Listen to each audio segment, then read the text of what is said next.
If you're carrying shame about your bank account or how someone treated you when you were at your lowest point, or because you don't have a certain net worth to your name, this is exactly why I'm building Money Whispers. Everyone is familiar with the 2008 financial crisis, and my family was one of the many millions that were affected by it. I grew up watching people I love get treated like garbage because they didn't meet their standards of status. It was complicated because at the same time, I knew money was the same reason that I had a roof over my head, food at the table. So given these conflicting and contradictory thoughts, my goal was to get into an Ivy League at the same time that I was watching my family rebuild. Move this financial and therefore mental and emotional burden from my family. If you're someone who has rebuilt or are rebuilding right now, you know it is not an overnight process. It takes a decade of persistence and late nights and hard conversations to make anything meaningful happen. I regret nothing. It got me into a school filled with opportunity that was typically only available for people that came from money or power or influence or legacy. And even after entering these rooms of old and new money and decoding wealth codes that I've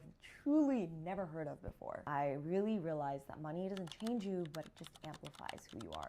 For our family, it was never about the flashy house. It was about that free Saturday morning where we could go to Starbucks and get our morning coffee and then go to Barnes & Noble and get that book without looking at the price tag.